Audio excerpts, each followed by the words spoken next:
à toutes et à tous, je viens vous voir aujourd'hui pour vous présenter ce dernier projet avec la box du mois de février. Voici donc une petite carte sur le thème de la lecture et de l'écriture. Allez, on y va pour les parties techniques de cette carte. Voici deux petits tags qui sont décorés avec la glitter paste Bobony.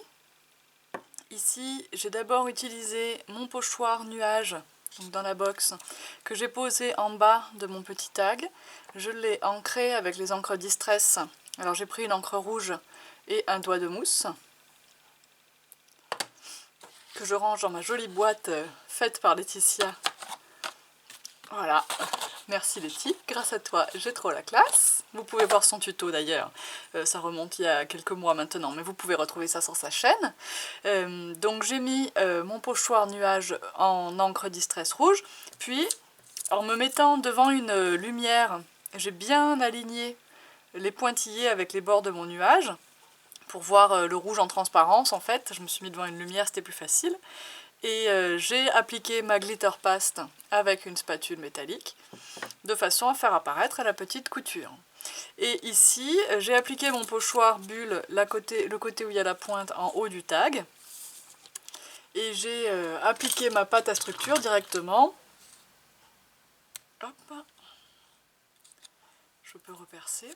Je vais venir retravailler après dessus une fois que la pâte sera sèche. Et vous voyez quand même que ces pâtes sont tout simplement magnifiques. Très riches en paillettes, d'une très jolie couleur.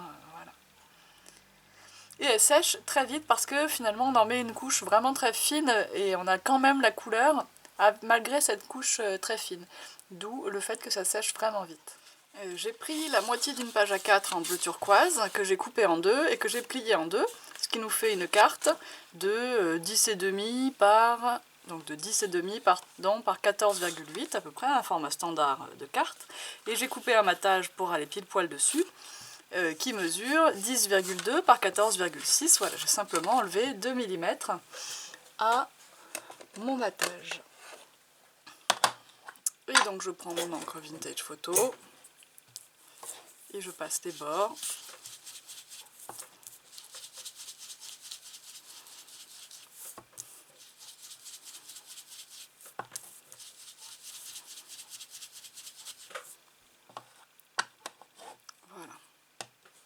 Tout simplement.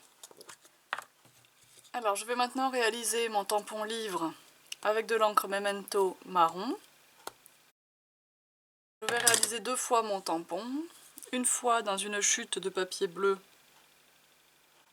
et une fois dans une chute de papier blanc.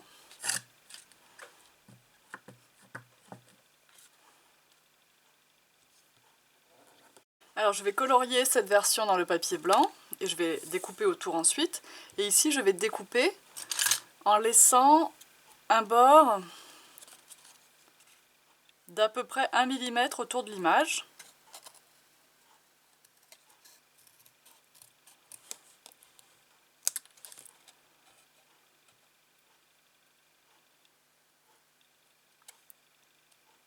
Alors, c'est du paper piercing très simple, hein, c'est du découpage d'ailleurs, plus que... Ce qui compte, c'est de laisser à peu près toujours le même écartement entre votre paire de ciseaux et le bord du motif. Et vous savez qu'en découpage, ce n'est pas le ciseau qui tourne, mais le papier. La main qui tient la paire de ciseaux, elle, tout ce qu'elle fait, c'est d'ouvrir et de fermer les lames du ciseau pour que ça coupe. Tout le reste est fait par l'autre main qui fait tourner le papier pour qu'il se présente correctement. Alors pour être sûr de ne pas oublier tout à l'heure, je prends tout de suite mon feutre pit marron, donc le Capute Mortuum ou le Dark Sepia, peu importe, pour passer comme ça sur la tranche de mon papier. Alors le fait de passer au feutre, hein, on vous le dit presque à chaque fois, puis des fois on oublie de vous le dire parce que ça nous paraît tellement naturel. Ça vous permet de vous... Enfin, comment dire? D'abord d'ajouter un peu de contraste au bord de votre image de façon très discrète, mais malgré tout ça se voit. Et d'autre part, eh bien, ça gomme un petit peu tous les défauts de découpage. On les voit moins du fait de les avoir passés en sombre comme ça. Alors ici pour mes livres, je vais choisir de faire du crayon de couleur.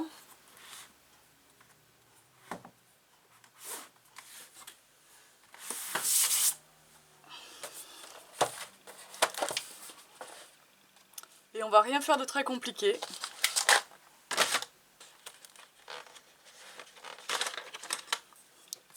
Simplement, alors ici ce sont des crayons de couleur pastel, donc je ne vais pas avoir besoin d'utiliser de la solution de mélange pour crayon. Voilà, donc j'ai terminé mon petit coloriage. Voilà, donc on a un effet au pastel un petit peu différent, qui est sympa. Bon, on l'obtient très facilement, un très joli résultat avec les crayons aquarellables, les crayons de couleur normaux et puis la solution de mélange pour crayons de couleur, les feutres à alcool. Voilà, vous avez plein de solutions pour mettre en couleur vos tampons. Et c'est vrai que ce qui est sympa, eh bien, c'est de passer d'une technique à l'autre. Et voilà, pour obtenir des résultats à chaque fois un peu différents. Moi, ce que j'aime avec ces crayons de couleur, donc ce sont des Pitt Pastel hein, chez Faber-Castell. Je peux vous en avoir sur commande hein, d'ailleurs si vous en voulez. Hein. Ce qui concerne le prix, c'est la même chose hein, que les Hard Grip ou que les Polychromos. Voilà, Pitt Pastel chez Faber-Castell. Ça se vend en boîte aussi. Et bon, ben, ça donne un résultat vraiment comme de la craie, hein, étalée au tableau. Un petit peu plus romantique, flou, un petit peu moins précis parce que bon, enfin, faut voir à l'usage, mais voilà, c'est un petit peu différent. Je sais, loin d'être indispensable évidemment, mais bon, un petit peu comme tout ce qui nous fait envie en scrapbooking. Voilà, ça donne une option de plus, c'est tout. Voilà, et là aussi, un petit peu de feutre sur mes tranches. Alors j'avais choisi l'encre marron, l'encre Memento marron, parce que ça s'adaptait mieux à ces couvertures de vieux livres. Ça s'adaptait mieux au résultat également que je voulais obtenir, quelque chose de moins tranchant, moins contrastant que le noir. Alors je vais maintenant pouvoir coller cette partie sur celle-là, et j'aurai donc un joli bord bleu autour de ma pile de livres. Pour ça, bien sûr, j'utilise ma colle à pointe fine. Je passe le plus près du bord possible. Et je me place le plus correctement possible. Voilà. Alors comme le papier Maya, c'est aussi du Maya hein, sur lequel j'ai colorié mes tampons, est relativement épais, bah, ça donne aussi de l'épaisseur, hein, du relief, le fait de superposer comme ça les couches. Alors sur mes petits tags ici, j'ai ajouté pas mal d'encre Distress. J'ai également ajouté avec le même feutre Pitt des fausses coutures relativement épaisses et grossières. Voilà.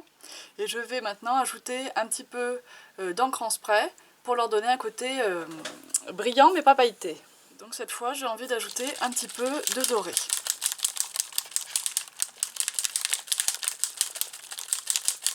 Vous écoutez la petite bille hein, qui secoue bien les paillettes. Voilà. Alors là où j'ai pchité que dans la partie marron, et ici, bah, peu importe, voilà, un gros pchit de doré en bas. Et ça va apporter le doré, un petit effet un peu cuir hein, finalement à ces étiquettes. D'ailleurs, je me dis que sur celle-ci, je vais en rajouter un petit peu. Voilà. Ça va être super comme ça.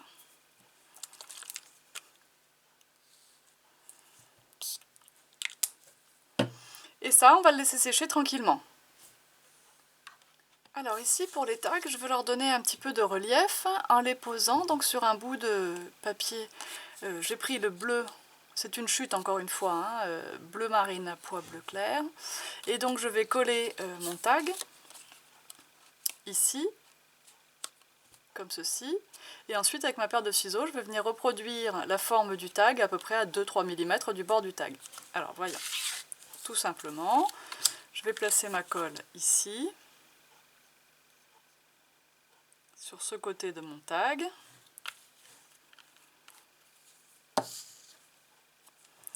Je place ensuite mon tag comme ceci sur ma chute de papier. Voilà. Je laisse 2 secondes à la colle pour prendre. Et je chausse ma paire de ciseaux et c'est parti. Et là encore, la tranche ne reste pas blanche.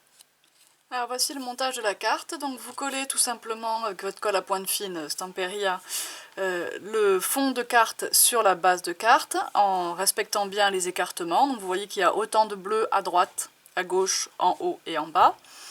Ensuite j'ai utilisé un die MFT nuage couture pour réaliser un bas de carte dans un papier qui me restait également. Alors je sais plus lequel c'était. Je sais plus ce qu'il y avait de l'autre côté de celui-ci. Enfin bon, c'était un rouge uni qu'on avait dans notre box donc du mois de février. Et voilà.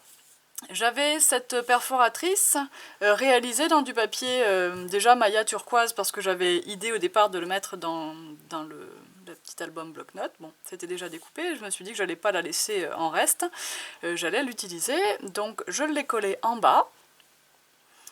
Je vais coller ma pile de livres, mais seulement sur le bas des livres, c'est-à-dire comme ceci. Celui-ci, je vais le coller également seulement sur le bas. Et celui-là, on va venir se glisser là. Voilà.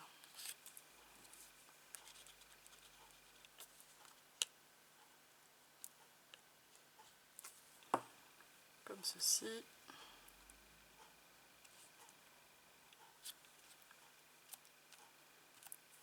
Alors le fait de faire des collages partiels comme ça de vos éléments permet de leur laisser un peu de liberté, un peu de mouvement et ça donne un petit peu de relief à votre travail. Donc voilà cette carte sur le thème de l'écriture, des livres, c'est pour ça qu'il y a des tags pour écrire, un petit zigouigoui qui pourrait rappeler quelque chose de fait à la main. Bon là il pourra y avoir des petits mots qui seront personnalisés bien sûr par rapport aux personnes à qui vous enverriez cette carte. Donc, moi pour l'instant je ne sais pas à qui elle ira donc je n'écris rien, mais ça sera l'occasion ici de rajouter un petit tampon voilà, avec un petit sentiment, que ce soit coucou, merci, enfin voilà, selon. Voilà, des enfants s'échangent des fois des bouquins, bon, ça peut être l'occasion effectivement d'une petite carte de remerciement qui parlerait de la lecture, et voilà, donc ça c'est sympa. Et en tout cas, c'est ce que m'a inspiré mes chutes de papier. Donc j'en ai fini avec ma box du mois de février, il me reste des petits éléments, hein, il me reste du ruban, la fleur, il me reste des petites choses, mais voilà, je ne ferai plus de projet avec cette box. J'en profite 2 mots pour la box du mois de mars, qui est prête, vous allez voir la vidéo, si c'est pas aujourd'hui, ce sera demain, enfin très rapidement. Elle est prête en avance, tout simplement parce que ça y est, ma semaine de vacances de l'année approche, puisque à ce jour, en tout cas, je n'ai jamais pris plus d'une semaine de congé par an. Donc je pars, je serai donc absente, fermée et très peu disponible par mail à partir du 27 février et ce jusqu'au lundi, ça doit être le 6 mars, quelque chose comme ça. Donc toutes les box payées avant le 26 février seront envoyées avant mon départ et toutes les box dont les prélèvements ne seront pas encore passés au 26 février partiront le 6 mars. Voilà. Je vous en dis plus dans la présentation de la box du mois de mars. Alors je vous dis, j'espère que cette carte vous a plu, je vous dis à bientôt pour un autre projet. Bye bye.